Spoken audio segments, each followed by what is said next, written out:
Hello there. I just wanted to share with you about my experience here running wires and cables and what I'm doing and why. So this is my mast, about 36 feet tall, and it has a track under here starting about right inside here that goes all the way to the top. And so I already ran using the old wire as a pull through. I already ran the electrical 12 volt that goes to the top of the mast for my running lights and anchor light and anything else. And I have other lights, other needs for electricity mid-boat off the spreader. So I have a black and a red for a positive and a negative. And I'm doing an extra positive just in case I want to run something else in the future besides the spreader light.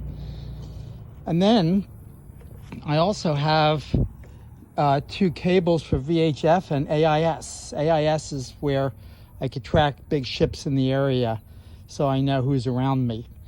And we'll get more into that another time. But anyway, so I had to get a tennis ball through here to get things cleaned out and get it all opened up, and I ran this wire, these wires, and these guys, if you'll notice, they have all these twist ties on them, sets of 3, and it's not just any old twist ties. These are a poly grade that basically they don't break. They seem, people know them as lasting forever. And so this way, as the boat shakes around, it'll keep it from hopefully hitting the side walls and go clang, clang, clank all night. And so these two sets will run in the middle here, whereas this runs on a track here. And I'll be pulling it up with this 250-pound test fishing line I ran to the top of the mast from the base there where the tennis ball is.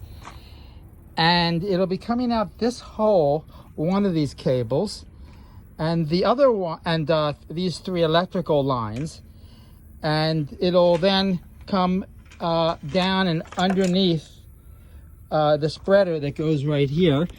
I'll just kind of show you real quick. It kind of comes like that, goes through there, and so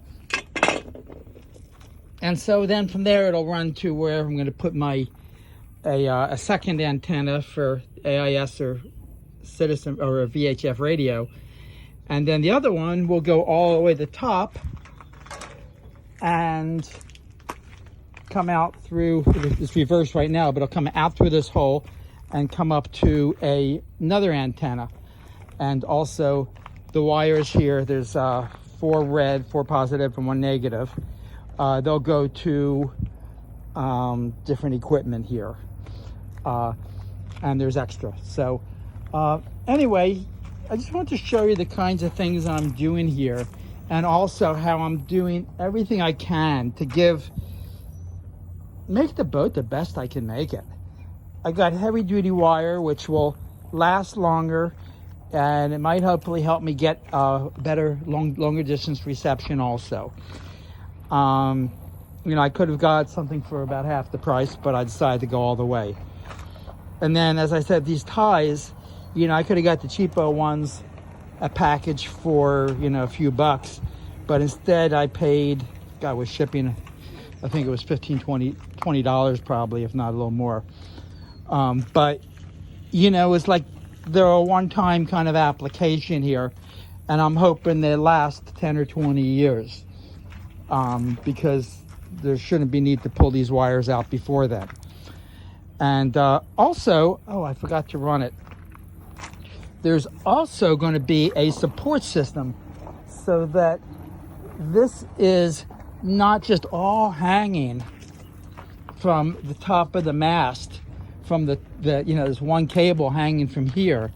Instead, it'll have like a bunch of, with this fishing line, it'll have a bunch of, what is the word I want to use?